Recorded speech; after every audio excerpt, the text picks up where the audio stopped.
ከኔ ታሪክ ሌሎች ይማራሉ ብላ ወደ ሚዲያ ከወጣች በኋላ በሚሊዮን የሚቆጠሩ ሰዎች ተመልክተዋታል። እኔ መጀመሪያም ወደ ሚዲያ የመጣሁት ሰዎች ላይ ጣቴን ለመጠቆም እነሱን ስም ለማጥፋት ወይ የሆነ ነገር ለማድረግ አልነበረም የመጣሁት። ሰውን ስታምኒ ከጀርባሽ ምን እያደረገ እንደሆነ ማየት መቻል አለብሽ። ቲያትር ልትሰሪ ሄደሽ ብሔራዊ ቲያትር ቦርሳ ነበር የምትጠብቂው? ቦርሳ ነበር የምጠብቀው። እንዴት እኔ ፕሮፌሽን ተዋናይ ዳይሬክተር እንዴት የኔ ደብል ካስት ሆና እሷ እንዴት ትሰራለች ምናምን አለች። እኔ በዛ ሰዓት ላይ መሬት ተሰንጥቃ እሷ ለተናገረችው ነው እኔ እንግዲህ በጣም አፈርኩኝ። እውነት በጣም ደነገጥኩኝና ይሄንን እንደው ባንቺ ምክንያት እኮ እንዲህ ተሰብሬ ነበር፣ ባንቺ ምክንያት ካርቱ ወጣው እንዲሆንኩ ብለሽ የመናገሩን እድል አግኝተሻል? ትዝታ እኮ በመልካምም ታነሻለሽ በመጥፎም ያ ጊዜ ያ ክፉ ጊዜ እኮ አለፍ ነው ብለሽ ትያለሽ። አልፈሽዋል ግን ተሻግረሽዋል።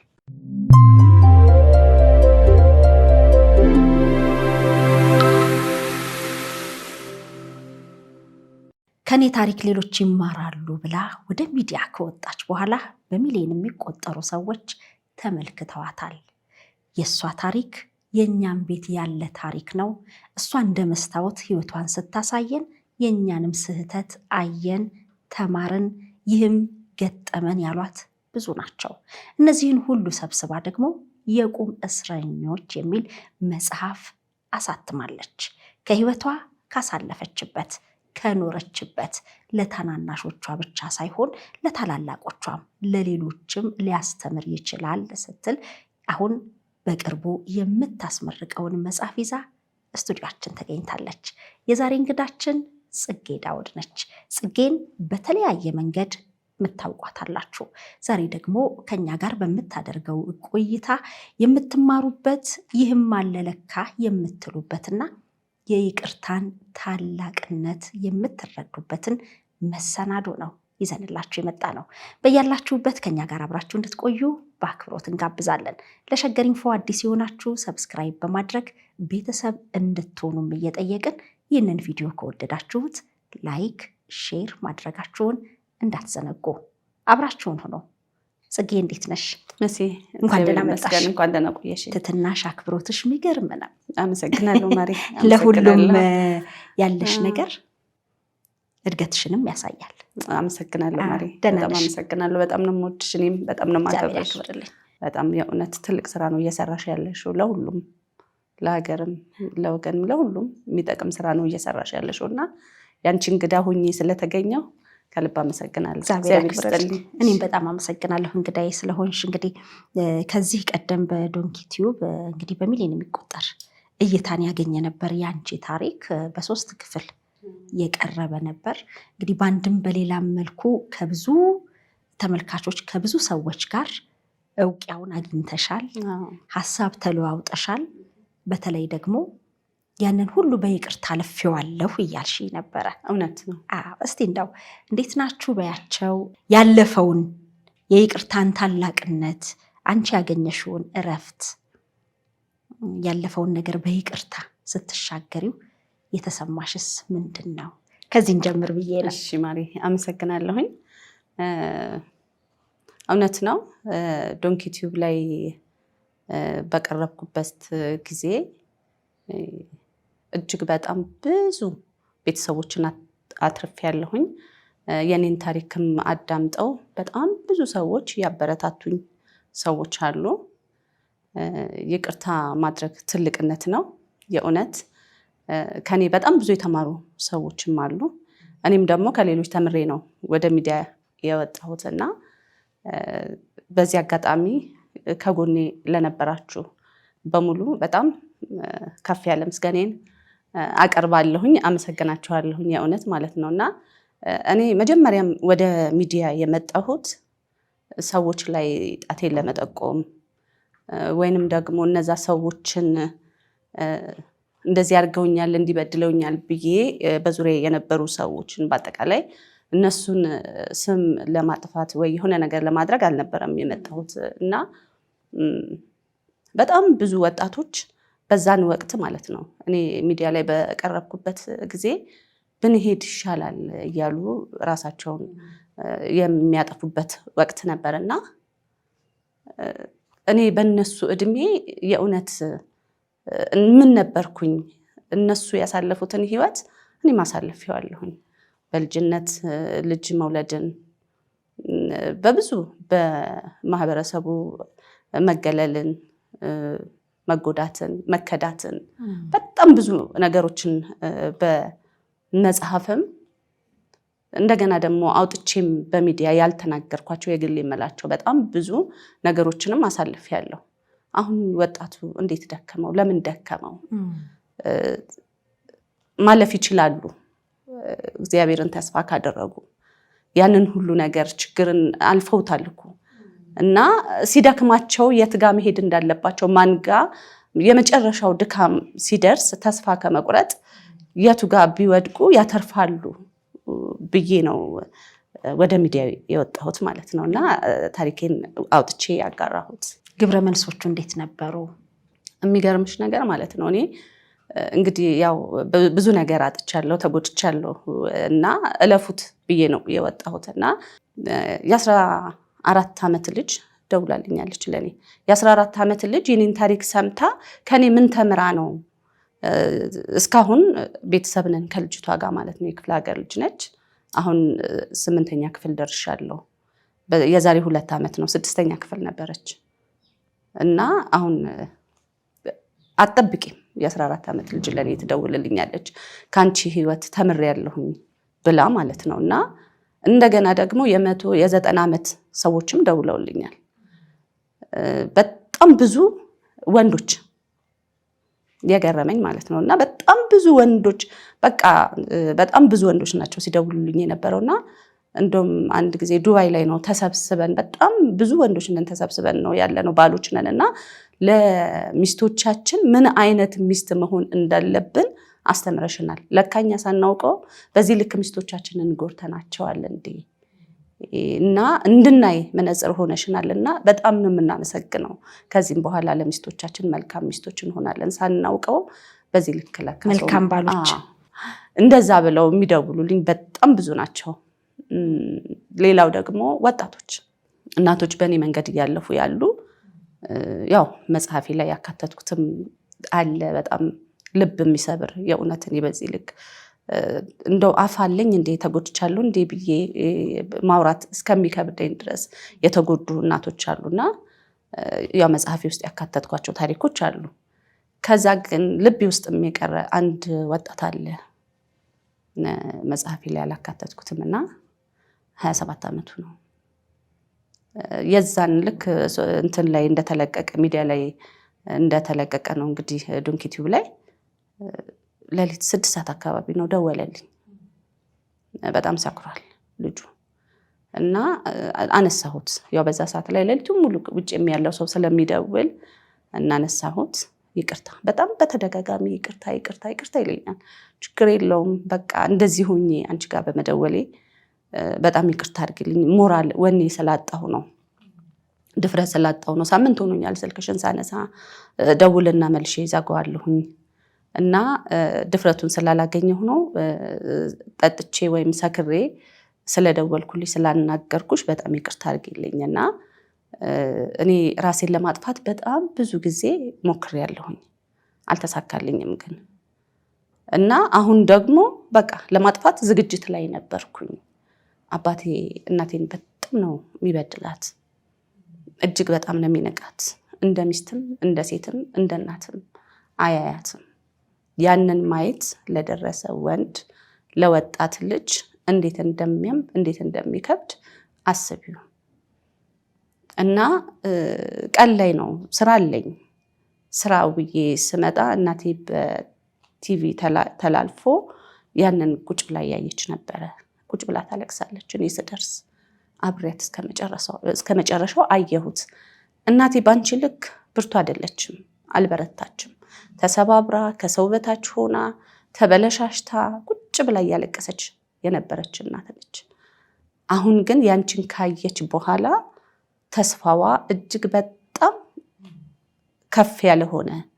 ከዛ እኔስ ብሆን ማለት ለካ ይቅርታ ሰው ሲልና ይቅር ሲል ብዙ ዋጋ ብዙ ትርፍ ያገኛል እና እኔና እናቴ ተነጋግረን አባታችን የሚያደርገውን ነገር ሁሉ ይቅር ብለን ህይወታችንን በቃ ለማስተካከልና አንቺ በሄድሽበት መንገድ እኛም ልንሄድ ቃል ተገባብተናል።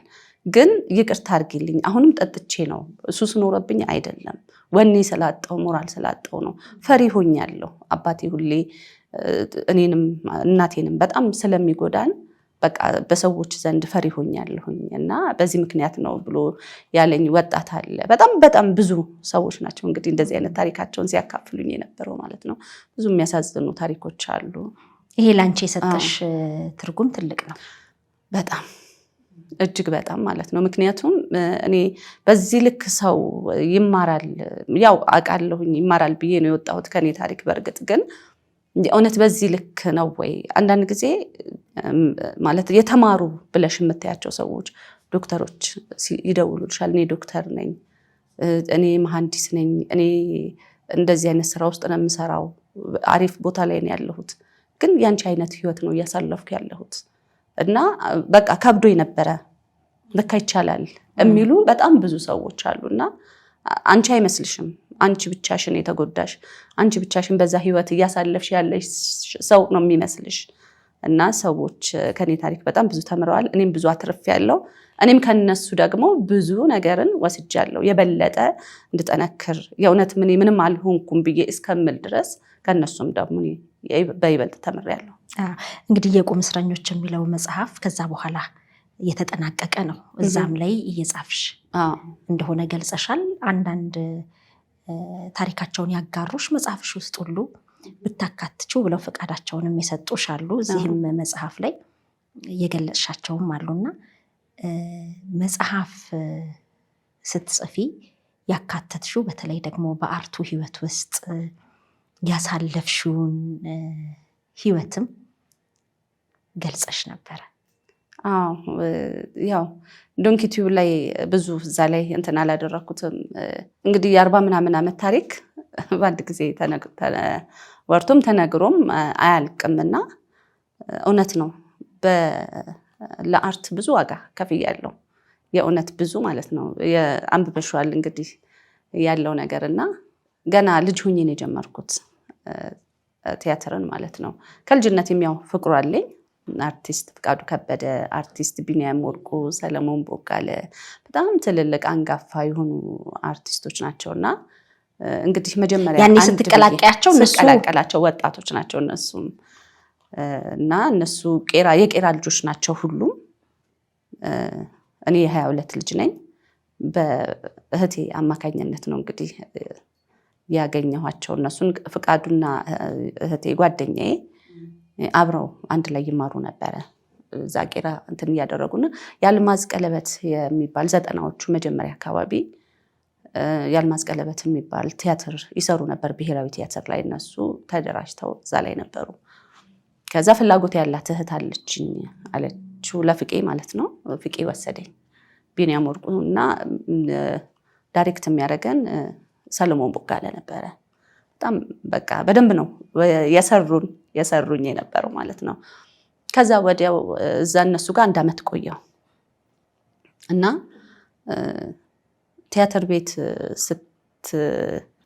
ልምምድ ስታረጊ ገቢ የለሽም፣ ገንዘብ የለሽም። በውጭ ስታዩ ያው አርቲስቶች ብዙ ገንዘብ ያላቸው ነው የሚመስልሽ፣ ሙያውንም ያው ስለምትወጂው ምናምን ማለት ነው። እና ከዛ እኔ ገንዘብ ማምጣት ሳልችል ስቀር ትራንስፖርት፣ ምክንያቱም ያለሁበት የህይወት መንገድ ከቤተሰብም ገንዘብ የማገኝበት አይነት ሁኔታ ውስጥ ስላልነበርኩኝ በጣም ፍቅሩ ስለነበረኝ እንግዲህ ያው ከ22 ለ1 ዓመት ቄራ በእግሬ ሌሊት ነው ተነስቼ በእግርሽ ነበር ተመላለሽው ከ22 ቄራ ማለት ነው። እና ያንን ማንም አያውቅም ማለት በዛን ወቅት ማለት ነው። በትራንስፖርት ልምጣ ሊሄድ ሁሉም ወጣት ነው የራሱ ሩጫ ላይ ነው ያለው ምናምን። እና እኔ ከነሱ ቀድሜ ነው ሌሊት 11 ሰዓት ነው ከቤት ተነስቼ የምወጣው። ከዛ እዛ ደርሳለሁ። እነሱ እዛ የአካባቢ ልጆች ስለነበሩ እዛ ወረዳ ላይ ነው የነበረው አዳራሽ ውስጥ። ስለዚህ ግማሹ ካልጋ ላይ ተቀስቅሶ ነው የሚመጣው። ኑ ተብለው ምናምን ሂድና ጥራው ምናምን ተብሎ ሁሉ ይመጣሉ እና እኔ ቀድሚያቸው ነው እዛ የምገኝ የነበረው ማለት ነው። እና ምሳ አልቋጥርም፣ ጠዋት ነው የምወጣው። ፍቅሩ በዚህ ልክ ነው የሚገዛሽ እና ከዛ እዛ ደግሞ ከቆየሽ በኋላ ሁሉም ምሳ ሰዓት ይደርሳል፣ ወደ ቤቱ ይሄዳል። ከዛ ያው እነሱም ሲሄዱ እኔ እዛው ነው የምቀመጠው፣ ሳልበላ ማለት ነው። እና ካለመብላቱም ካለመጠጣቱም በላይ ምንድነው መሰለሽ የሚጎዳሽ መጸዳጃ ቦታ የለም። ቢያንስ ውሃ ሽንት እንኳን ለመጠቀም የለም እዛ አካባቢ ቦታና ሙሉ ቀን ነው በቃ ጠዋት የወጣሁኝ ማታ ነው እንትንም አደርገው። ስትመለሽም በእግርሽ ነው የምትመለሽው? ስመለሽም በእግሬ ነው። 11 ሰዓት ምናምን እንበተናለን። ማታ 2 ሰዓት እገባለሁ። ማለት ከሰኞ እስከ ዓርብ እረፍት የሌለው ማለት ነው። አንድ እሑድ ነው እረፍት ያለው። ቤተሰብ የትዋልሽ አይልሽም? ሰዓት በይ ሳትጠጪ መዋልሽ? ስራ እየሰራሁ ነው ማለት ምሳ ቋጥሩልኝ ማለት ያለውም የኢኮኖሚ ሁኔታ ከባድ ነው። እኔ ሰርቼ ቤተሰቦቼን ማገዝ አለብኝና እንኳን ለማገዝ እኔ ጭራሽ ገቢ እናሱ ነውና ትሳቀቂያለሽ። ይሄን አድርጉልኝ ይሄን አምጡ ለማለት እንትን ታደርጊያለሽ። ምክንያቱም ሰርተሽ ራስሽን ወይ መቻል አለብሽ፣ ካለበለዚያ ደግሞ ቤተሰብን ማገዝ አለብሽ አልፈሽ ተርፈሽ። እና እናታችን ብቻዋን ነበረች በዛ ሰዓት ላይ የምታሳድገን። አባታችን ህመምተኛ ነው፣ አልጋ ላይ ነው ያለው። እና ቤት ውስጥ ያለውንም ችግር አሸንፌ ነበረ ያንን ሁሉ መንገድ ሲሄድ የነበረው። ከዛ ቀጥታ ወደ ብሔራዊ ቲያትር አጋጣሚዎች ተመቻቹና ገባሁ። ተቀጠርሽ ወይስ? ቅጥር ሳይሆን ጊዜያዊ ስራ፣ በመድረክ የሚከፈል ስራ። እና ሰው የሚመስለው ቲያትር በቃ ጀመርኩ ምናምን በቃ ደስ አለኝ፣ ለቤተሰብም ተናገርኩኝ። በቃ እነሱም ተስፋ አደረጉ፣ እንዴ ብሔራዊ ቲያትር በቃ ተባለ ምናምን። ከዛ ግን አሁንም የለም ገቢ የለም። አስቢውና ለምን አንድ ቲያትር ስትለማመጂ 1 ዓመት ይፈጃል ወይም ከዛ በላይ። ወይ አሁንም ልምምድ ነው፣ እዛ ልምምድ ነው። አንድ ቲያትር መጣ፣ እዛ ቲያትር ላይ ካስት ተደረኩኝ። በዛ ሰዓት ላይ እና አስቴር በዳኔ ነበሩ። በጣም በዛ ቆንጆ ትልልቅ ፊልም ሰርተው ነበረ፣ ታዋቂዎች ነበሩ ምናምን። እኔ ብቻ ነበርኩኝ በወቅቱ አማተር ማለት ነው። እና እዛ ላይ 1 ዓመት ለፋን ሁላችንም ማለት ነው። እዛም እንደዛው ነው ሳሳልፍ የነበረው። ምንም አይነት ገቢ የለኝም። እና 2 ዓመት ማለት ነው። ከዛ በኋላ እንግዲህ ቲያትሩ በቃ ደረሰ፣ ለመድረክ በቃ ተገመገመ። ሲገመገም ምንድነው ተዋናዮችም ይገመገማሉ። ተዋናዮች ሁላችንም አለፈን።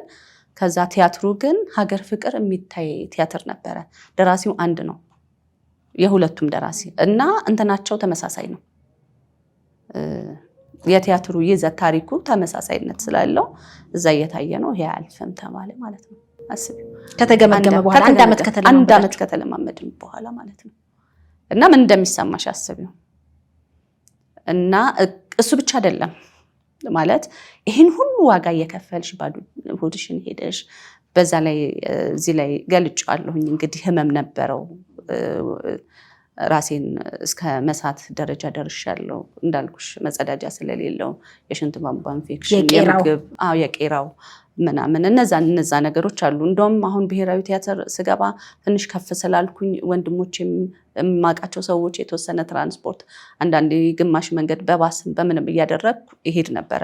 ብሔራዊ ቲያትርም ለ22 ቅርብ ነው፣ ከቄራው ብዙ ያን ያክል እንትን አያደርግሽም። እና ያንን ችግርሽን ራስሽ ችለሽ ነው የምትሄጂው። እዛ ስትሄጂ ግን በቃ እኩል ከእነሱ ጋር ስቀሽ ተጫውተሽ ነው እንትን የምታደርጊውና ብዙ ህመም ኖሮሽ ነው፣ ብዙ ችግር ይዘሽ ነው ያንን ሁሉ ዋጋ የምትከፊውና ብሔራዊ ደግሞ ሌላም ጫና ነበረ በጣም ማለት ነውና እዛ ቦታ ላይ የገባሁበት ቦታ ላይ የእውነት የበለጠ ከዛ በላይ ደግሞ ዋጋ እንድከፍል ያደረጉኝ ሰዎች ነበሩ በደንብ ማለት ነው። ለነሱ አይዞሽ በቃ አለንልሽ ብለው ነው እንትን ሲያደርጉኝ የነበረውና ያ ቲያትር ደግሞ ካለፈ በኋላ ድጋሚ ሌላ ቲያትር ደግሞ መጣ። የሚገርምሽ ነገር ማለት ነው። ከዛ ለኔ ትልቅ ተስፋ ነው እና በዛን በወቅቱ እዛ ቦታ ላይ ስለማመድ ያው አሁንም ስም ማንሳት ስለማልፈልግ ነው። እዚህ መጽሐፉ ላይ ታዋቂ ነች፣ እጅግ በጣም ታዋቂ። አሁን ሌላ የቤት ስራ ልትሰጭን ነው በብሔራዊ ቲያትር። እንግዲህ ታዋቂ ከሆኑ እንስት ተዋንያኖች እከሌ ሆኑ የሚል የቤት ስራ ልትሰጭ ነው። ለማንኛውም ችግር የለውም፣ ምክንያቱም ያለፈ ታሪክ ነው። እነዛ ሰዎች ላይ እንዳልኩሽ ነው፣ አስተምረውኛል፣ ሰርተውኛል በደንብ። በወቅቱ ግን ተጎድቼበታለሁ፣ በጣም ብዙ ዋጋ ከፍዬበታለሁ። ምክንያቱም ያ ዋጋ የከፈልኩበት እምነት ነው ማለት። አንዳንድ ጊዜ ሰውን ስታምኒ ከጀርባሽ ምን እያደረገ እንደሆነ ማየት መቻል አለብሽ። አንቺ በቃ ጭፍን ብለሽ በቃ ልም ብለሽ መሄድ የለብሽም። እንደገና ደግሞ ከዛም በላይ ሰው ለምንድን ነው እንደዚህ ያለኝ ብለሽ መጠየቅ እኮ አለብሽ። እኔ አልጠየቅኩም ነበረ። ሰዎች ልክ ገና እዛ ብሔራዊ ቲያትር ስረግጥ ተጠንቀቂያት አይደለም ከኋላዋ ከፊት ለፊቴ እንዴ እች እኮ ጓደኛሽ አትሆንም፣ ለምንድን ነው ከእሷ ጋር የምትሆኙ? ታጠፋሻለች ያለኝ ሰው ነበረ። እና ያንን ነገር እኔ ለምንድን ነው በቁም ነገር አልወሰድኩትም በቁም ነገር። ምክንያቱም ፍቅሩ አሸንፎ የነበረ የልጅቷ ፍቅር ማለት ነው፣ የምትሰጠኝ ፍቅር፣ የምታደርግልኝ እንክብካቤ እና እንዴት ቢገምቷት ነው እንዴት ቢያዩዋት ነው እንደዛ የሚሉኝ። ማለት አንድ ሰው ቢሆን እኮ እሺ ትያለሽ፣ የማይተዋወቁ የተለያዩ ሰዎች ናቸው ተጠንቀቂያት ሲሉኝ የነበረው ማለት ነው። አንቺ ለቤቱ አዲስ ስለሆንሽ? ለቤቱ አዲስ ነኝ። ብሔራዊ ቲያትር መርገጥ ለኔ ትልቅ ነገር ነው። በእሷ ምክንያት ነው ያንን ቤት የረገጥኩት። ያንን ቻንስ ያንን እድል የሰጠችኝ እሷ ነች። እንዳልኩሽ ነው ከነ አስቴር በዳኔ ጋር በጣም ትልልቅ አርቲስቶች ጋር ነው እኩል ከነሱ ጋር እንድገናኝ ያደረገችኝ። በቃ ያ ነገር ላንቺ ትልቅ ነገር ነው በጣም ማለት ነው። እና በኋላ ላይ ነው እንግዲህ ይሄንን ሁሉ ዋጋ ከከፈልኩ በኋላ መጨረሻ ላይ ስራው ተሰርቶ አልቆ አልሰራም እንዴ ምናምን። ከዛ የኔ አንድ ነች፣ አንቺ ደብል ካስት ነኝ እዛ ላይ እና አጥሚ ብቻ አንቺ አጥሚ ችግር የለውም በቃ ትለኛለች እኔ ስታገኘኝ። ከዛ እሄዳለሁኝ እኮ እንደገና ድጋሚ አንድ ዓመት አስቢው እሄዳለሁኝ፣ እዛ እቀመጣለሁ። ከዛ ፖርሳን የምጠብቀው ቁጭ ብዬ በቃ ጽጌ ዳዊት አጥኒው ችግር የለውም ምናምን በቃ ምናምን ትለኛለች። በቃ ከዛ አንቺ አንዳንድ ጊዜ ምን ትሆኛለሽ መሰለሽ፣ የማይሆንም ህይወት ቢሆን ትለምጂዋለሽ። በቃ ለመድኩት እና እነሱ ሲለማመዱ ያለሁኝ እኔ በግሌ ተለማምጄዋለሁ። እያንዳንዷን ነገር አውቀዋለሁ። ወይም ዳይሬክተር አይደለሁም ወይም እንትን አይደለሁም፣ ፖርሳ ጠባቂ ነኝ። በቃ እዛ ቁጭ ብዬ ቦርሳ ጠብቃለሁኝ። ምሳችንን ቲያትር ልትሰሪ ሄደሽ ብሔራዊ ቲያትር ቦርሳ ነበር የምትጠብቂው? ቦርሳ ነበር የምጠብቀው። ከዛ ቲያትሩ አለፈ ማለት ማለፍ ሳይሆን ተሸጠ። ከዛ በፊት ግን በቲያትር ልምምድ ሂደት ውስጥ ብሔራዊ ቲያትር እንድትገቢ ያደረገችሽ ተዋናይ ወይንም ደግሞ አርቲስት ሕክምና ነበራት። ለዛም እንድታስታመሚያት ትፈልግ ነበር። እስቲ ይሄን እሱ የሚገርምሽ ነገር እንዳልኩሽ ነው። ልክ እኔ እዛ ብሔራዊ ቲያትር እሷን የሚያገናኘኝ ሰው ነው እና አሁን ቅድም እንደገለጽኩልሽ ከፍቃዱ ከበደ ጋር ያገናኘችኝ እህቴ ነች። አብረን ያደግነው እህቴ ነች፣ ጓደኛዬም እህቴም ማለት ነች። እና እሷ አሁንም ይሄን ልጅ ታገኘዋለች። በቃ ባገኘችው አጋጣሚ እኔን ማገዝ ያው መርዳት ነው የምትፈልገው። የሆነ ቦታ ላይ እንደሆን ታውቃለች ያለኝን አቅም ጉልበት እና ያንን ነገር ማድረግ ትፈልጋለች። እና እሱን ስጠይቀው ምን ችግር አለው እኔም ማውቃት አርቲስት አለችና ከእሷ ጋር አገናኛታለሁ ብሔራዊ ቲያትር። በቃ ልክ እንዳየችኝ ነው በቃ የተቀበለችኝ ማለት ነው። ሲያገናኝሽ ብሔራዊ ቲያትር በጣም በፍቅር ነው የተቀበለችኝ። ጎንበስ ቀና ብላ ምናምን እና በእድሜም ከኛ እሷ ትልቅ ነች በደንብ አንጋፋ የምትበዛን ወቅት ማለት ነው። አንጋፋ የምትባል በወቅቱ ስመጥርም ነበረችና ዋው አልኩኝ። በቃ ከእሷ ጋርማ ከተገናኘሁ ምናምን። ከዛ በቃ ምንም ችግር የለውም አግዝሻለሁ፣ አንቺ ገና ልጅ ነሽ፣ ቆንጆ ነሽ፣ ኢነርጂ ያለሽ፣ በጣም ብዙ ስራ አብረን እንሰራለን። ከዚህ በኋላ እኔ እህትሽ ነኝ፣ ታላቅ እህትሽ ነኝ እና ምናምን። ከዛ ያው ተሰብስበን እንትን ስንል ቁጭ በይ ትለኛለች። እሷ የቲያትሩ አዘጋጅ ስለነበረች ማለት ነው። እሺ እላለሁ። ምሳ ትጋብዘኛለች፣ ከኔ ጋር ቆይ ትለኛለች። ምሳ ይዤ አልሄድም ታውቂያለሽ። ብቻ እንደዛ አይነት ነገር እንትናልና ውሃ ትጠጣለች በብዛት ውሃ ይዛ ትቀመጣለች። እና ለምንድን ነው ውሃ በብዛት የምትጠጪው ስላት ኩላሊት ጠጠር አለብኝና በቅርቡ ሰርጀሪ አደርጋለሁ፣ ቀጠሮ ወረፋ ይዣለሁ ጥቁር አንበሳና እሱን እንትን ለማድረግ ፈልጌ ነው ምናምን አለችኝ። ከዛ ወዲያው የሚገርምሽ በሳምንቱ ብዙም አልቆየንም ትሬሊንግ እያደረግን ነውና ደወሉላት። ከዛ ሲደውሉላት ቤተሰብ የለኝም እህትም ወንድምም የለኝም እና ማን ያስታምመኛል ምናምን አለችኝ። ከዛ ቤተሰብ መጥቼ ለእናቴ እንዲህ ለእኔ ያገዘችኝ የረዳችኝ ጥሩ ልጅ ነኝ፣ ትራንስፖርት ሰጠኛለች፣ ምግብ ትጋብዘኛለች እና እዛ ቦታ ላይ ምንድረግጥ ፈቃድ ሰጥታኛለች፣ ብዙ ስራ ወደፊት ታሰራኛለች እና እባክሽ ላግዛት እና ላስታማት አልኳት። ከዛ እሷማ ቤተሰብ ነች እሺ አለችኝ። ተፈቀደልኝ እና ካርቶን ነው ካርቶን ላይ የተኛው ቀንም ሌሊትም እሷን ለማስታመም። አዎ እናቷም ህመምተኛ ናቸው፣ ከቤት አይወጡም፣ የእውነትም ሌላ ቤተሰብ የላትም። እኔ ራሴ እዛ ላይ ሁኜ ነው መሬት ላይ እየተኛሁኝ ቀንም ሌሊትም ማለት ነውና ተሰርታ እስከምትወጣ ድረስ ማለት ነው። ያንን ነገር አደረኩኝ። በቃ ምን ያሁንም ፍቅር ላይ ነው ያለሁት፣ ፍቅራችን ላይ ነው የማስበው፣ ጓደኝነታችን ቤተሰብነታችንን ነው የማስበው። ቤት ትመጣለች እናቴ ጋር በቃ ቤተሰብ ሆንን በደንብ ማለት ነው። ቤት ድረስ እስከ መጠያየቅ ምናምን ተደራረስን ማለት ነው።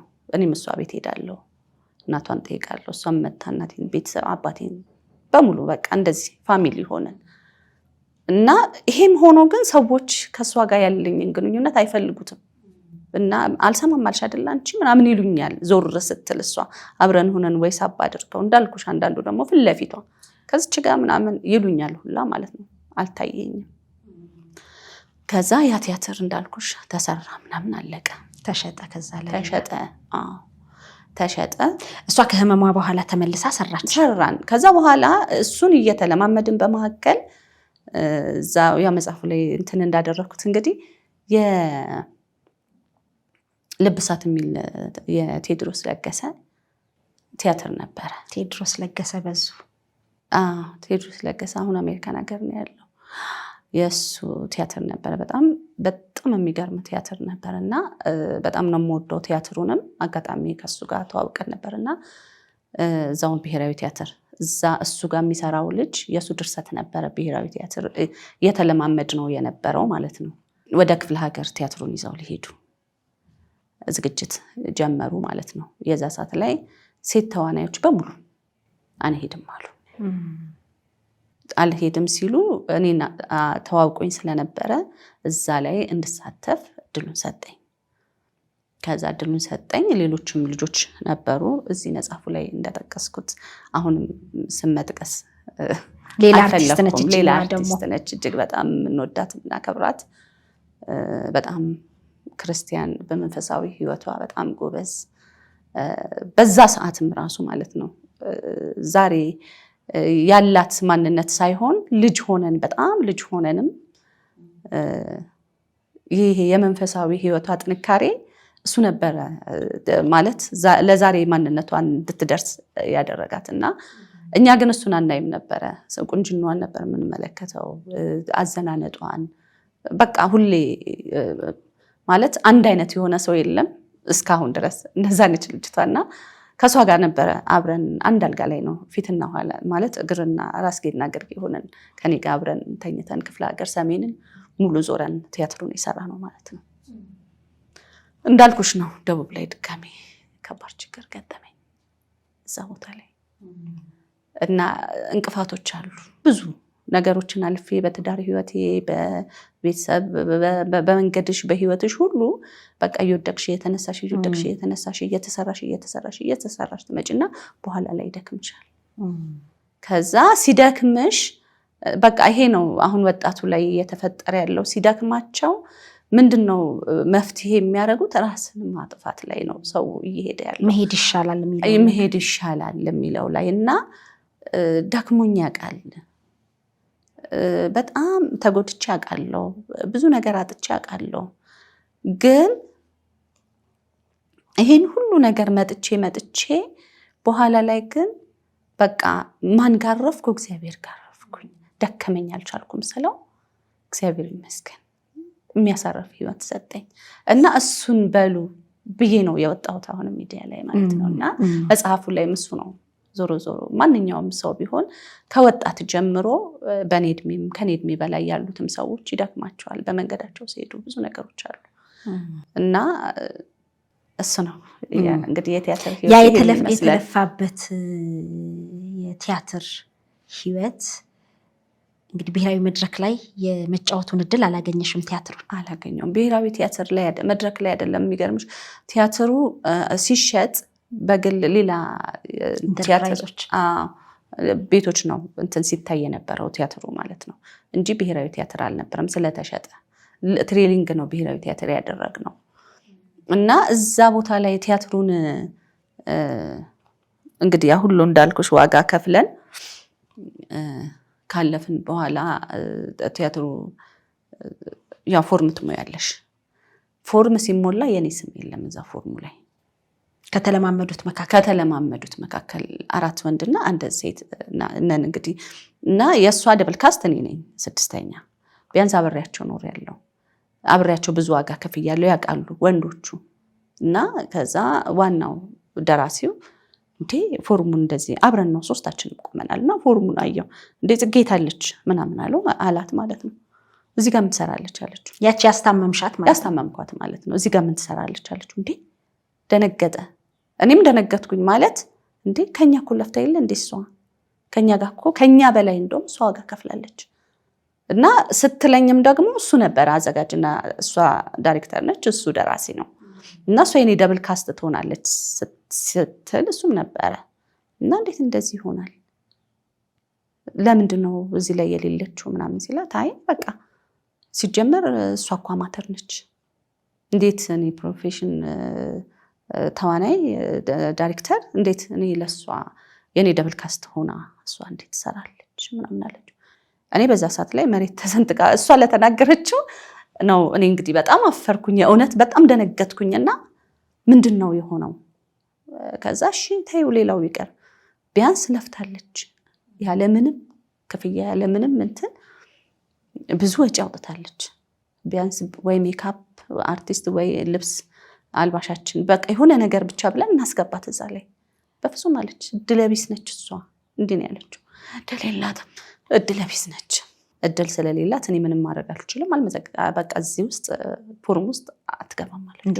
እሷ እድል ሳትሰጥሽ ሌሎች በቃ ማለት የዛ ሰዓት ላይ ነው የገባኝ። እኔ በቃ የዛ ሰዓት ላይ እነዛ ሁሉ ሰዎች ሲሉ የነበረው ነገር በቃ የእውነት ተገለጸልኝ ማለት ነው። ስለዚህ ሆን ብላ ሰው ስለሌላት አንቺ ለቲያትር ፍቅር ኖሮሽ ዝንባሌው ኖሮሽ ስትሄጂ አስታማሚዋ እንድትሆኚ ቦርሳ እንድትጠብቂ ከስር ከስሯ እንድትይ ነው እንጂ እንደ አጃቢ ማለት ነው። በቃ የሷ በቃ አጃቢ የለም ተከታይ ህይወት ያ ሁሉ ዋጋ የከፈልኩበት ነገር ሁሉ ደግሞ የእውነትም እንደዛ ነው የሆንኩት። የሚገርምሽ ነገር በኋላ ላይ ሳስበው እንደዛ ነው የሆንኩት። ማለት የሷን ስምና ዝና ብቻ እያሰብኩኝ እኔ አይገባኝም እኔ በቃ አልችልም እያልኩኝ ነው ለካ እንትን ሳረገ የነበረው። ሰርቻለሁ ከሷ ጋር እኮ ሆኜ ተጠርቼ የልብሳት ቲያትርን ሄጃለሁ። ክፍለ ሀገር ሰርቻለሁ። ሰሜንን ሙሉ ዞረናል። የልብሳትን ማለት ነው። አዎ ደቡብን ሙሉ ዞር ያለው ሰርቻለሁ እኮ። ግን በቃ ከዛ እሱ ብቻ አይደለም ጓደኛ የሚባል ነገር ከሷ ውጪ የለኝም በዛ ሰዓት ላይ ማለት ነው። አትፈልግም ወይስ አትፈልግም? ጭራሽ አትፈልግም። እና እንዳልኩሽ እዚህ መጽሐፉ ላይ ያው አካትቼዋለሁ ጠቅሼዋለሁኝ። እና ያቺ አሁንም ድጋሚ በጣም ቆንጆ ጎበዝ ተዋናይ ያልኩሽ እሷ አሁን አንድ አልጋ ላይ አብረን ስንተኛ አብረን በቃ በጣም ወደደችኝ እኔም ወደድኳት። አዲስ አበባ ስንሄድ በጣም ቤተሰብ እንሆናለን ጓደኛ እንሆናለን። እንዳንቺ የተረዳኝ ሰው አላገኘሁም አለችኝ። እኔም የእውነትም በጣም ምርጥ ልጅ ነች። እና በመካከል ግን በእንደዚህ አይነት ፍቅራችን ላይ ያለ ያጋጨን ነገር ተፈጠረ። እና ያ ያጋጨን ነገር ምንድነው? እኔ እህቴ ታገባ ነበረ እና እንዳልኩሽ ነው የራስሽ የግልሽ የሆነ ሚስጥር አለሽ እና እህቴ ታገባለች ብዬ ከቤት ስመጣ ለቤተሰቦቼ ቃል ገብቼ ነው የመጣሁት። ጤፍ ለመግዛት ጤፍ ገዛለሁ ብዬ ማለት ነው የሰርጉን ጤፍ እና በጣም በትልቁ ነው ያው የመጀመሪያ ልጅ ነች። ትልቅ ድግስ ነው እንዳልኩሽ። አባቴ ህመምተኛ ነው፣ አልጋ ላይ ነው ያለው። እናቴ በጣም ብዙ ነን፣ ሁላችንም ገና ልጆች ነበርን፣ የደረሰ ልጅ የለም እና በቃ 2 ዓመት ምናምን ከዛ በላይ ስመላለስ ምናምን ቤተሰቦቼን በጣም አስከፍቻቸዋለሁ። በቲያትር ምንም ያገኘሁት ነገር የለም እና ይሄ ለኔ በቃ ስሜንም የኔንም የቲያትሩ የለፋሁበት ያዋጋዬንም ማገኝበት ትልቅ እንትን ነውና በቃ እሱን አልኩኝና በቃ እናቴ እኔ ጤፉን ሙሉ ለሙሉ ነው እችላለሁ አልኳት ማለት ነው። በጣም ተደሰተች። በቃ ልጄ ደረሰችልኝ ማለት ነው አለች። በሱ አዘጋጀችልኝ፣ ቆሎ አዘጋጀችልኝ። እሷም ያው ለክፍለ ሀገር የሚሆን ማለት ነው። ከዛ ሄድኩኝ እና ብሩ በጣም ብዙ ነው። አሁን ብዙ ተዛ ይለኝም ረጅም ጊዜ ስለሆነ 90ዎች መጀመሪያ አካባቢ ስለነበረ ማለት ነውና ይሄ ቲያትር ቱር ያረጋችሁት 92 አካባቢ ነው እና ከዛ በደንብ ነው የሚከፈለን። አበል አለ፣ ደሞዝም አለን። ከዛ ደግሞ መኝታ የምንይዘው አበልም ቢኖረን አንድ አልጋ ለ2 ነው። ወጪ ለመቆጠር ምግብ አንድ ምግብ ለ2 እንበላለን። በቃ ከዛ መዝናናት አለ ምናምን አለ። ያው ሀገር ነው የምትዞሪው፣ የምታዩ ጉብኝት አለ ከስራ በኋላ ማለት ነው። አይፈቀድልሽም ብቻሽን መሄድ፣ ብቻሽን ትማረግ አይፈቀድም። በቃ እነሱ ራሳቸው ናቸው ኃላፊነቱን ወስደው ያንን ነገር እንትን የሚያደርጉሽ ማለት ነው። እና ከዛ አልወጣም እኔ። እነሱ ከስራ በኋላ ተሰብስበው ሻይ ቡና ሲሉ ምናምን እኔ አልወጣም። በእሱም በጥብጬ ነው የምጠጣው። ለምን ብር ያጠራቅምኩ ነው። ቃል ገብቼ ነው የመጣሁት። በቃ የለፋሁበትን የስራ ውጤቴን ማሳየት እፈልጋለሁ። ከዛ ይሄንን እያደረግኩኝ እያለ ለምንድን ነው የማትወጪው በጣም አጥብቃ ጠየቀችኝና እንግዲህ ከዚህ በኋላ ቤተሰብ ልንሆን አይደለ፣ ጓደኛ ልንሆን አይደለ፣ በቃ ልንገራት አልኩና ነገርኳት። ከዛ የነገርኳት እንደውም እህቴ ስለምታገባ ሚዜ ልሆን ነው ብር እያጠራቀምኩ ነው አልኳት። እንደውም ጤፍ እገዛለሁ ምናምን አላልኳትም በዛ ሰዓት ላይ ማለት ነው። ከዛ ተሰብስበው ለምንድን ነው ግን እሷ የማትመጣው ምናምን ይላሉ አለቃችንም ልጆቹም ሁሉ ማለት ነው። ከዛ እሷ አሁን ያለችኝም ልጆችም የነገሩኝ እና ያመንኩትም እኔ በዛ ሰዓት ላይም ይቅርታ ያደረኩላትም በዛ ምክንያት ነው። ከዛ እሷ እንትን አለች፣ ሚዜ ስለምትሆን ብር እያጠራቀመች ነው ብላ ተናገረች። እንዳትናገሪ ብዬ ነው የነገርኳትና ነገረችብኝ። በጣም ከፋኝ። እኔ መናገር ብፈልግ እናገር ነበረ፣ አንቺ ለምን ነገርሽብኝ ብዬ ስትመጣ አኮረፍኳት። እንደውም ከአንቺ ጋር አልተኛም እቀይራለሁ ክፍል ምናምን አልኳት። ልጅነትም አለ። ከዛ የእውነት ነው የምልሽ በቃ የይቅርታ ጥግ ከሷም ተምሬያለሁኝ እና ተንበርክካ አልቅሳ በቃ ይቅርበኝ በጉልበት ሄጄ አመጣታለሁኝ እኔ ምናምን ሲል በቃ ተዋት፣ አታስቸግሯት፣ እሷ እንዲህ እንትን ስላላት ነው ምናምን ብዬ ነው አንቺን ፑሽ እንዳያደርጉሽ ከዓላማሽ እንትን እንዳያደርጉሽ ብዬ ነው የተናገርኩት። ለክፋት አይደለም አለች። የእውነትም በቃ ከልቤ ይቅር አልኳት የዛ ሰዓት ላይ። ከዛ ይሄንን ግን ያው እንደ ጓደኛ ደግሞ እዛ ምን አጋጠመሽ ምን ሆንሽ ምናምን ስትለኝ እንዲሁ ተፈጥሮ ነበረ ምናምን እዚህ ላለችው ለብሔራዊ ቲያትሯ ማለት ነው በስህተት እንዳታገኛት አለች ማለት ነው። እና ለምን እዚህ አዲስ አበባ ስንመጣ ጓደኛ እንሆናለን፣ ቤተሰብ እንሆናለን። በጣም ነው ጥሩ ልጅ ነች ብታያት፣ በጣም መንፈሳዊ ነች፣ በጸሎት የበረታች ልጅ ነች ምናምን በቃ አልኳት። እንዲህ ስታያት አለማዊ ልትመስልሽ ትችላለች፣ ግን እንደዛ አይደለችም ብዬ ስለሷ ያለኝን ነገር በሙሉ ነገርኳት። እና አሁን ቤተሰብ ጓደኛ ልንሆን ነው ምናምን አልኳት። አንቺ ጤነኛ አይደለሽም እንዴ? እንዴት አንቺ መንገር የማትፈልጊውን ነገር እሷ እንደዚህ ካለችብሽ ነገ ከነገ ወዲያ እኮ እቺ ጓደኛሽ አትሆንም፣ ሲጀመር ጭራሽ እንዳታገኛት አለች ማለት ነው። ከዛ ሻልኳት ያለችኝን ነገር ነው እሺ የምለው። እንዳልኩሽ ነው በእድሜ ትልቅ ነች በብዙ ነገር በቃ አንዴ የሆነ ቦታ ላይ አንድን ሰው ስታስቀምጪው እንከን ያለበት አይመስልሽም። እና እሺ አልኳት። ከዛ ለስራ ጉዳይ ምናምንም ብሔራዊ ቲያትር ከመጣች ተደበቂ ትለኛለች። የተነስቼ እደበቃለሁ። እና እንደዛ ሆኖ በቃ አልተገናኘንም። ስቲል እስካሁን አልተገናኘንም። ርቀሽ ጓደኛ ያልሻት እሷ ብቻ ነበረች።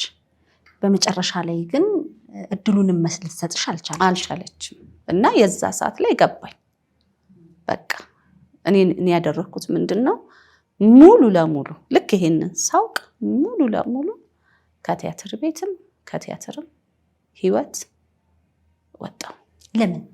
ከዛ በፊት እንዳልኩሽ ደግሞ አሁንም እዚህ መጽሐፉ ላይ እንትን እንዳነበብሽው ስወጣ ከክፍለ ሀገር ስንሄድ ደቡብ ላይ አሁን መግለጽ የማልፈልገው ከባድ ፈተና፣ እጅግ በጣም ከባድ ችግር ደርሶብኝ ነበር።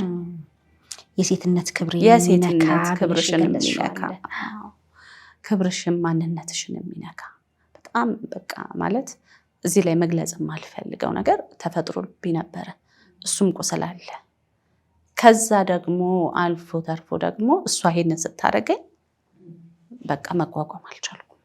ለቲያትር ብለሽ ነው ክፍለ ሀገር የሄድሽው?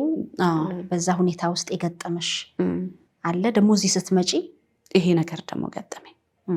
ከዛ ሰውንም ማመን እንደገና ስራውንም በቃ እንትን ሆንኩኝ። አይወጣም ከውስጥሽ የፈለገ ነገር ቢሆን አይወጣም እኮ። ግን በቃ የሆነ ችግርሽ ነው ችግሬ ነው እኔን እንደዚህ እንድጠቃ ያደረገኝ ማለት ፍቅሩ ኖሮኝ ሙያው ኖሮኝ ችሎታ እውቀቱ ኖሮኝ ግን በቃ ችግር ነው የሰው ፊት እንዳያደረገኝ የሚለው ነገር ላይ ነው በቃ እኔ ያንን ነው እንትን ያደረኩትና ወደ አረብ ሀገር ሄጄ ሰርቼ የራሴን ቲያትር ጽፌ በራሴ በቃ መንገድ ማንንም ጥገኛ ሳልሆን ምናምን አልኩና ሙሉ ለሙሉ እርግፍ አድርጌ ወጣሁ። እና እንደወጣሁ ነው ምንም አልቆየሁም። በዚህ አይነት ሁኔታ ውስጥ የአረብ ሀገር ፕሮሰስ ጀምሬ የመጀመሪያ ልጄን አረገዝኩ። ሳትሄጂ ሳልሄድ በቃ አረገዝኩኝ። እንግዲህ ይሄ ታሪክ ደግሞ እዛ ዶንኪቲው ላይ አውርቼዋለሁ። የተፈጠረው ነገር ከዛ ወደ ትዳር ተገባ። ብቻዬን ብዙ ዋጋ ከፈልኩ፣ ፀጉር ቤት ከፈትኩ፣ በግሌ ምናምን ብዙ ሂደት ሄድኩኝ እና በቃ አይወጣልሽም። ቲቪ ስታይ አብረሻቸው እንዳለሽ ነው የሚሰማሽ። በቃ እነሱ ሲሰሩ ስታይ በቃ እኔም ዛሬ ርቀሽ አድርቂያቸውን በተለያየ መልኩ ታያቸዋለሽ እና እነሱ ሊረሱሽ ይችላሉ እኮ በቃ ማለት አብረሻቸው ስላሉንሽ አዳዲስ ሰዎች ያገኛሉ ምናምን እና ከዛ ግን እንትን ነው አይመስልሽም እንደዛ። ከዛ ከልጆች አባት ጋር ሆኜ 3ቱንም ልጆች ወልጄ እንግዲህ ብዙ አመት ቆይቼ ከ10 ምናምን አመት በኋላ የሆነ ጊዜ ፍቃዱ ከበደን መንገድ ላይ ያገኘሁት አየሁ እና ያው እኔ አንድም አብረን ብዙ እንትን ብለናል። ሁለተኛ ደግሞ እነሱ ብዙ አመት ስለቆየው ፊዚካልም በመውለድም በብዙ ነገር ትቀየሪያለሽ። አላስታወሱኝም ብዬ ነው እኔ እንትን ማደርገው የነበረውና ከቀረጻ ነው የሚመለሱት እነሱ ብዙ ናቸው ተሰብስበው ምናምን እንዴ የጠፋ ሰው ምናምን አለኝ። ከልጆች አባት ጋር ሆኜ ነውና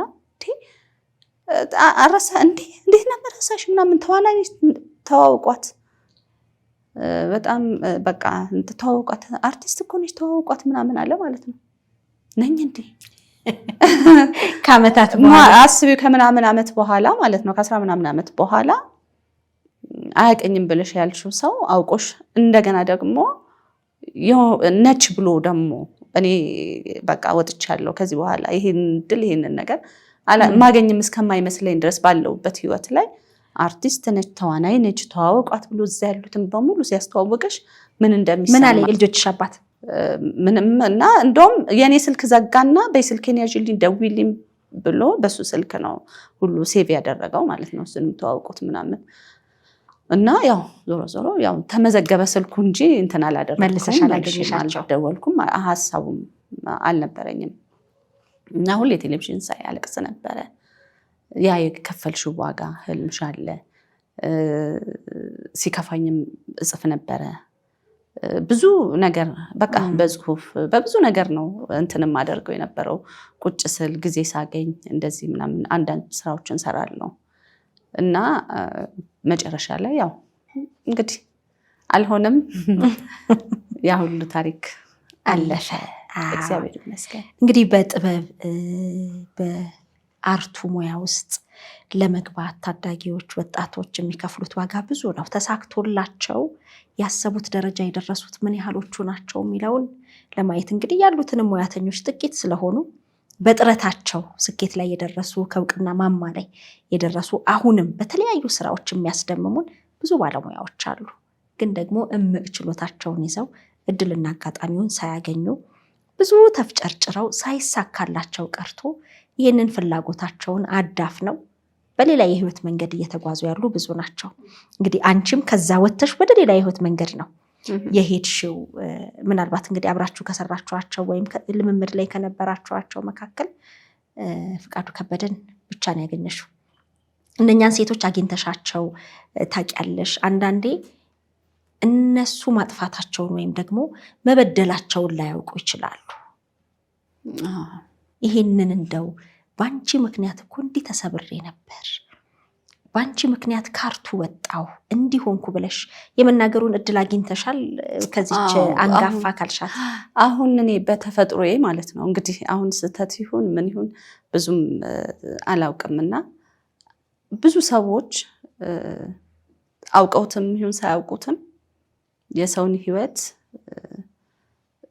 መንገድ የህይወት መንገድሽን በብዙ መንገድ ያሰናክሉሻል፣ አውቀውም ይሁን ሳያውቁት ማለት ነው።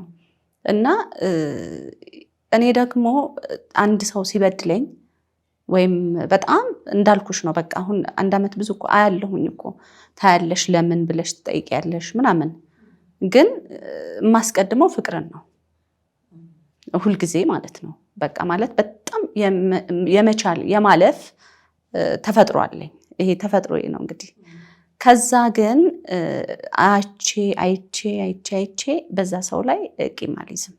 አሁን ይህን ሁሉ በደል በድላኛለች ወይም ጊዜንም በልታብኛለች፣ ልጅነቴንም በቃ ያ ሁሉ የከፈልኩት ዋጋ ምን አባቷ ምናምን ብዬ አላልኩም እኮ። በቃ ራሴ ላይ ሰርቼ ልመለስ ነው ያልኩት።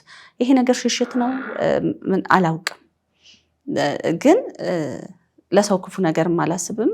እንደገናም ደግሞ ያንን ሰው መጉዳት አልፈልግም። ዝም ብዬ እንደማላቀው ሰው ሆኜ ነው እንትንም አደርገው። እንዳልሹ ነው አንዳንድ ጊዜ መናገር አሪፍ ነው እንዲያርገኛል፣ ግን በቃ ያንን ሰው ደግሜ ማግኘት ስለማልፈልግ ህይወቴ ላይ ብዙ ዋጋ ስላስከፈለኝ ብነግራቸውም ባልነግራቸውም ለውጥ አመጣም ብዬ ነው ብዙ ጊዜ አላገኘሻትም። ከዛ በኋላ ጭራሽ ማለት ነው። ስታያት ምን ይሰማሻል? ምንም። በእውነት እንደማታውቂያት አይነት ስሜት ነው። አሁን ለምሳሌ መንገድ ላይ ያየሽውን ሰው ክፉም አታስቢበትም፣ ደግም አታስቢበትም አይደለ? በቃ መንገድ ላይ ያየሽው ሰው እንደዛ ነው።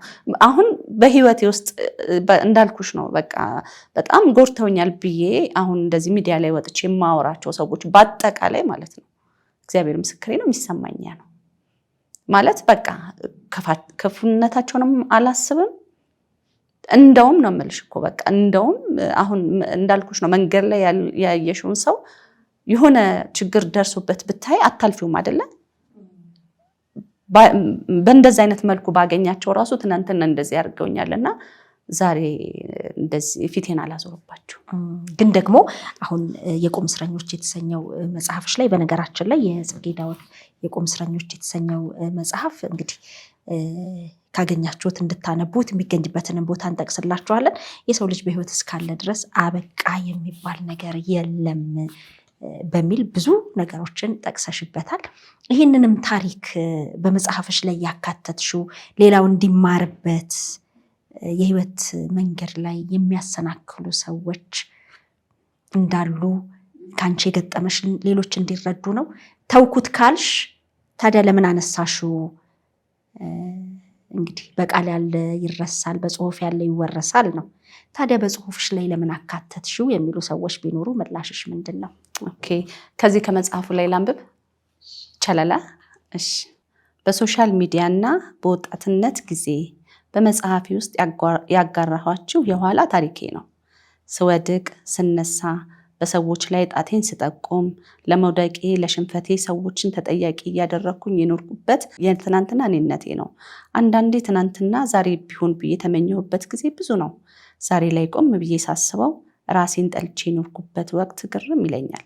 ከርተውኛል ያልኳቸው ሁሉ የእነሱ ማንነት ያልሆነ ከቤተሰብ ከማህበረሰብ ከጓደኛ ትክክል ነው ብለው የተቀበሉት ማንነታቸው ያደረጉት አውቀውም ይሁን ሳያውቁ የሰውን ልብ እንዳይጠገን አድርገው ይጎዱታል።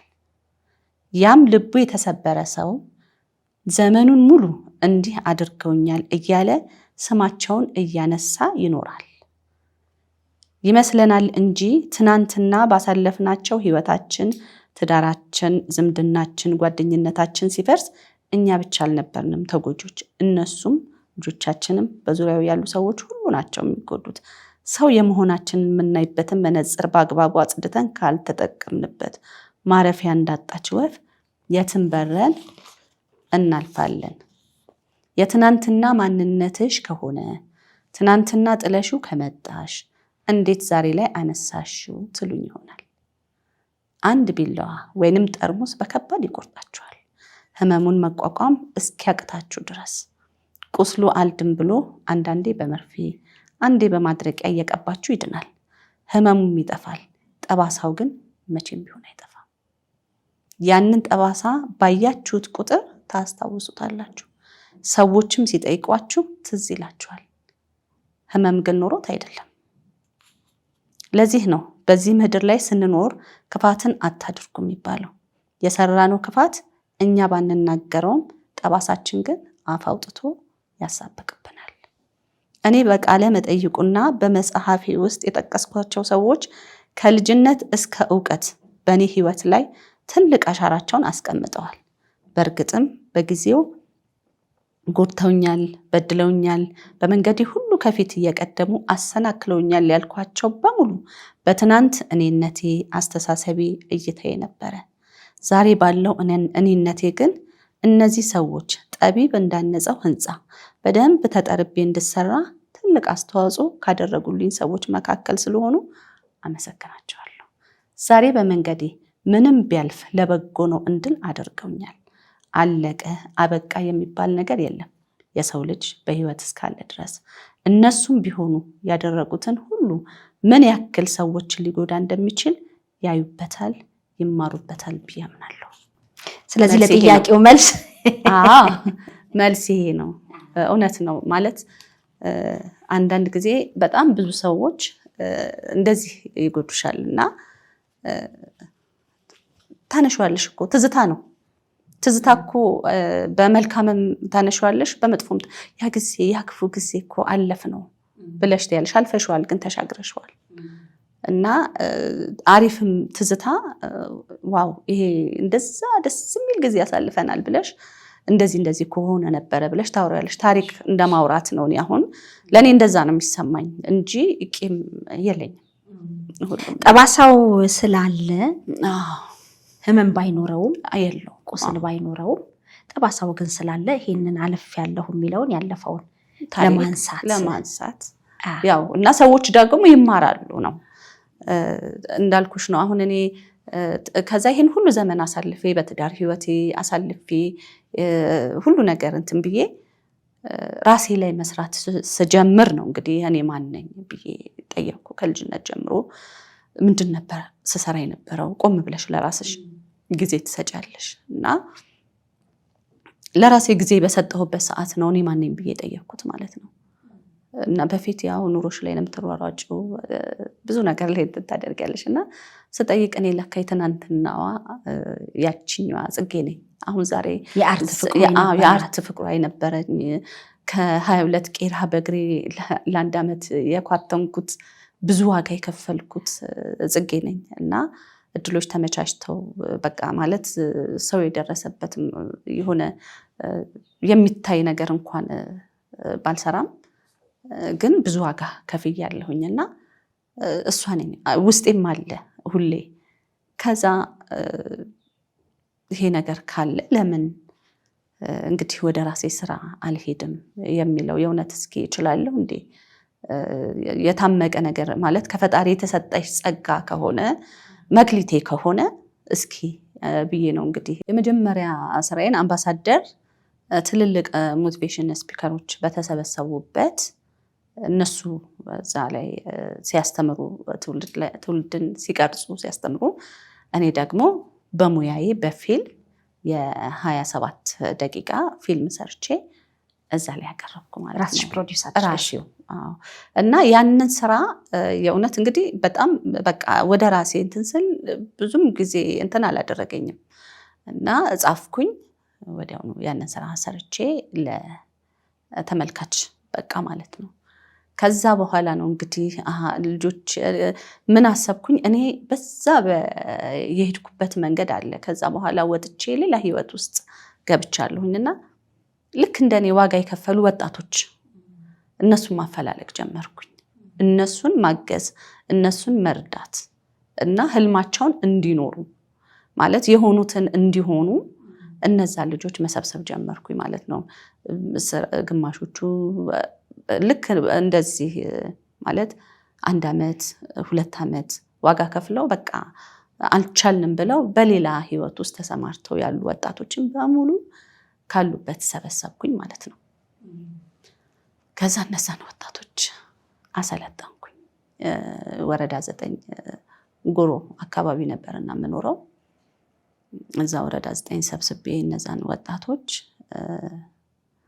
አሰልጥኜ ቆሻሻ አውጡ የሚል ሙዚቃዊ ተውኔት ጽፌ ለመድረክ አበቃን ማለት ነው።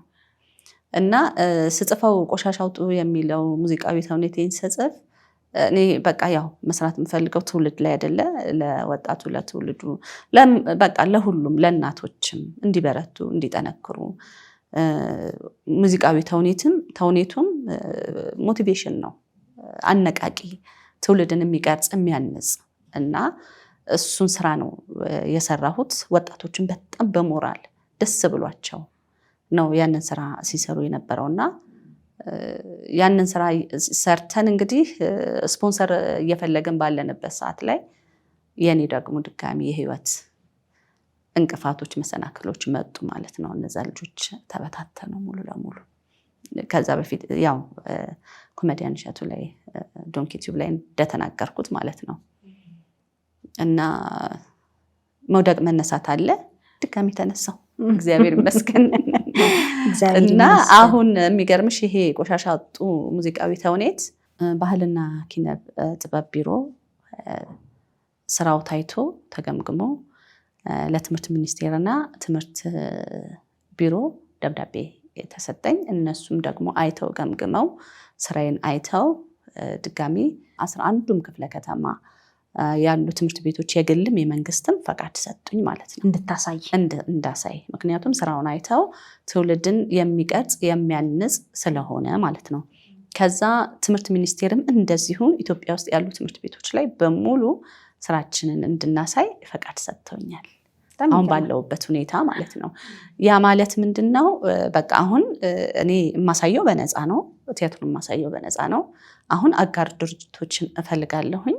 አጋር ድርጅቶች በዚህ አጋጣሚ እንግዲህ ትውልድን መቅረጽ ትውልድን ማነጽ ነውና ስለዚህ እነሱ ላይ እየሰራሁ ነው። ፈቃዶችን አግኝቻለሁ። ከኔ ጋር አብረው መስራት የሚፈልጉ ወይም ደግሞ ድጋፍ ሊያደርጉልን የሚችሉ በጎ አድራጎት ድርጅቶች፣ ማህበረሰቦች እንግዲህ አብራችሁኝ ከጎኔ ቁሙ ላለሁኝ ትልቅ መልእክት ነው። ቀጣይ ስራሽ አሁን ቀጣይ ስራዬ እሱ ነው በቃ። ምክንያቱም አላማዬም ህልሜም እሱ ስለሆነ ዋጋ ብዙ የከፈልኩበት ነው እና እነዛም ልጆች እኔ በከፈልኩት ልክም ዋጋ የከፈሉ ልጆች ናቸው። በጣም ጎበዝ። እንግዲህ ያው መጽሐፉ ላይ እንዳየሻቸው ነው። ልጆቼ ናቸው፣ ቤተሰቦቼ ናቸው። ትልቅ አቅም ያላቸው ልጆች ናቸው። ነገ ከነገ ወዲያ በእርግጠኝነት ሁላችንም ልጆቼን ይዤ የሆነ ቦታ ላይ እንደርሳለን እና ይሄ ቲያትር እዚህ ዓለም አቀፋዊ ነው። በነገራችን ላይ ያው መጀመሪያ ራስሽን እያጸዳሽ አይደለም ትሄጂው እና ከኢትዮጵያ ውጭም የመስራት እቅድ አለን ማለት ነው። ትልቁ እና ወደዛ እንሄዳለን እና ትልቅ ፕሮጀክት ነው።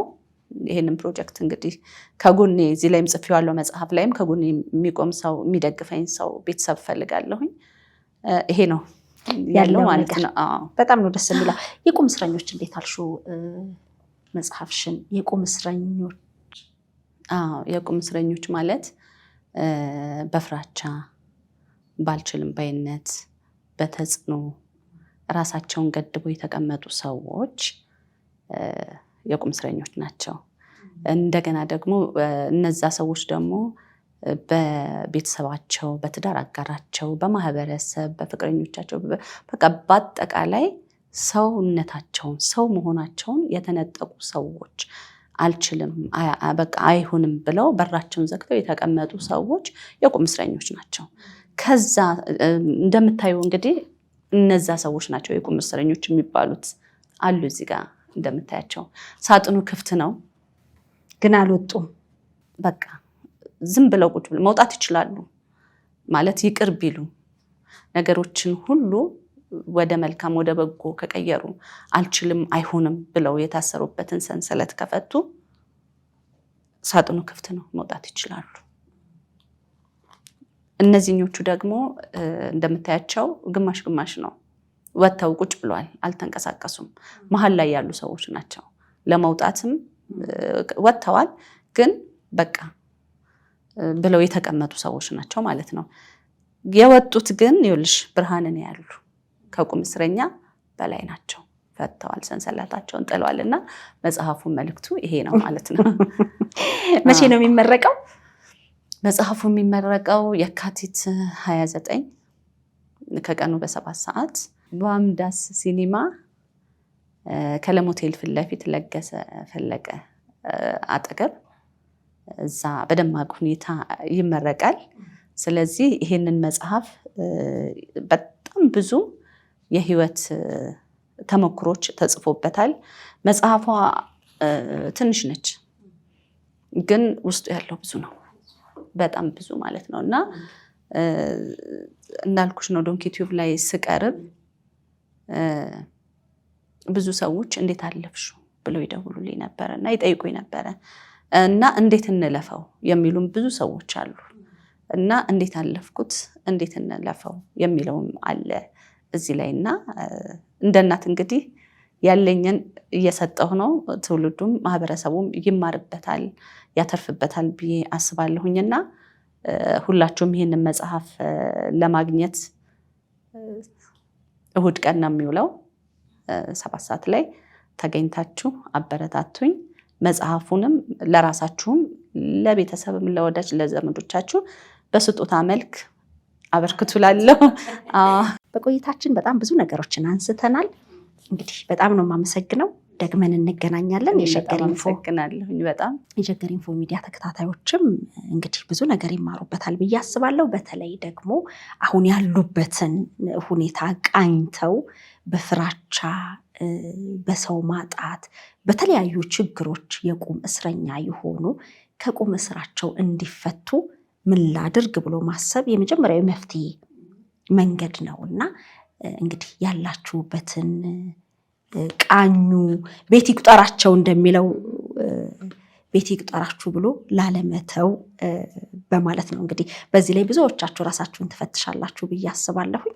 በጣም ነው የማመሰግነው። እኔ በጣም አመሰግናለሁ። ለአንቺ ተመልካቾች ደግሞ ስጦታ ይኖረኛል። ከምርቃቱ በኋላ መግዛት የማይችሉ እናቶች፣ እህቶች፣ ወንድሞች ይኖራሉ ብዬ አስባለሁ እና ለአንቺ ቤተሰቦች አቅም ለሌላቸው 20 መጽሐፍ በስጦታ መልክ አበረክታለሁ። አንቺ ሰጪልኛለሽ ማለት ነው በደስታ። እንደገና ደግሞ እንደዚሁ ደግሞ አቅም የሌላቸው ከዛ በላይ ለሆኑ ሰዎች ደግሞ ሰዎች የአንቺ ቤተሰቦች መስጠት የሚፈልጉ ከሆነ ከኔ መግዛት ይችላሉ ማለት ነው። የት ነው የሚሸጠው? የት ነው የሚገኘው?